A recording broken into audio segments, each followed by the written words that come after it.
ఇప్పుడు శాసనసభ్యులుగా ఉండి గతంలో మంత్రులుగా పనిచేసిన వాళ్ళు ఎవరైనా వస్తే అప్పుడు మేము వస్తాము అన్నారు. సరే మంచిది. మరి దాని తర్వాత మరి ఇంకొక మాట కూడా అన్నారు. ఓకే, మేము పొద్దున 11 గంటలకు గన్ పార్క్ వస్తాము.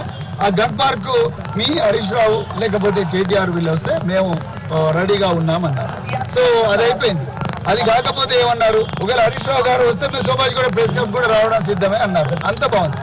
ఈ రోజు ఉదయం హరీష్ రావు గారు ఆయన ప్రోగ్రామ్స్ అన్ని కూడా బంద్ చేసుకుని సిద్దిపేటలో ఆధారాలతో సహా మేమందరం కూడా తెలంగాణ భవన్కి ఉదయమే 10 గంటలకు వచ్చి ఆ ఆధారాలన్నీ తీసుకొని మేము గన్ పార్క్ ఈ మంత్రుల ఆహ్వానం మేరకు గన్ పార్క్ పోతుంటే బయటికి రాగానే పోలీసు వాళ్ళందరూ అరెస్ట్ చేసి మేము పోలీసు వాళ్ళని అడుగుతున్నాం. అయ్యా మంత్రులు అక్కడ కూర్చున్నారు, మంత్రులు మమ్మల్ని పిలుస్తున్నారు, వాళ్లే రమ్మన్నారు, ఆధారాలు నిరూపిస్తే రాజీనామా కూడా చేయడానికి సిద్ధంగా ఉన్నాం ఈ మంత్రులు అని చెప్పేసి వాళ్ళు చెప్తే మేము వెళ్తుంటే మమ్మల్ని ఎందుకు ఆపుతున్నారు అని వారి ముందరనే హరీష్ రావు గారు లక్ష్మణ్ కుమార్ గారితో కానీ పొన్నం ప్రభాకర్ గారితో కానీ అజరుద్దీన్ గారితో ముగ్గురితో కూడా ఫోన్లో మాట్లాడి మీ ఆహ్వానం మేరకే మేము వస్తున్నాం కదా, మా దగ్గర అన్ని ఆధారాలు ఉన్నాయి, మరి ఎందుకు మమ్మల్ని రానివ్వడం లేదు ఈ పోలీసులు అని చెప్పేసి అంటే కూడా వాళ్ళ దగ్గర నుంచి ఎలాంటి స్పందన లేదు.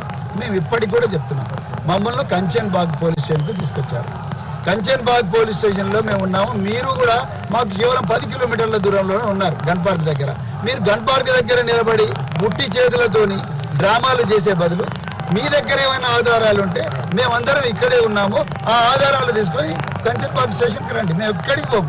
మీలాగా పిరికి పందలం కాదు, దొడ్డిదారిన పోయేటోళ్ళం కాదు. పోలీసులను అడ్డం పెట్టి డ్రామా ఆడాల్సిన అవసరం లేదు. మేము పోలీస్ కస్టడీలోనే ఉన్నాం. మీరందరూ కూడా మీ వెహికల్లో మరి మీరు ఇక్కడికి కంచన్ బాగ్ పోలీస్ స్టేషన్కి వచ్చి ఇక్కడ అందరి ముందర డిబేట్ చేద్దాం. లేదా మీకు ఇక్కడికి రావడం వీలు కాకపోతే మీరు అంత బిజీగా ఉంటే, మీరు ఈరోజు తెలంగాణలో దోచుకోవడంలో బిజీగా ఉంటే దయచేసి మాకు పోలీసు వాళ్ళకి చెప్పండి, మమ్మల్ని ఒక వాహనంలో ఇక్కడి నుంచి అక్కడికి తీసుకొని పోమని చెప్పండి. మేము అక్కడనే చేయడానికి సిద్ధం. ఎలాంటి దుర్భాషలు కానీ ఎలాంటి అప్రజాస్వామికమైన భాష మేము మాట్లాడము. మా దగ్గర ఉన్న ఆధారాలు మేము ముందర పెడతాం.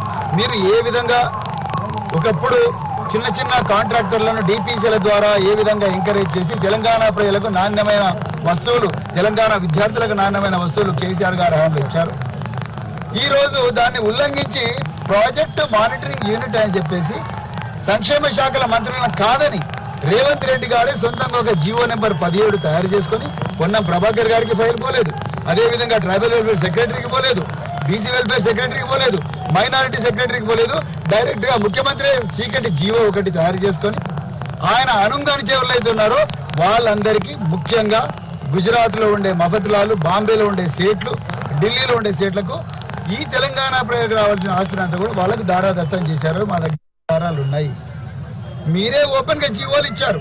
మీరే మళ్ళీ ఐఏఎస్ ఆఫీసర్లను ఈ టెండర్లకి వీళ్ళకే అనిచ్చారు.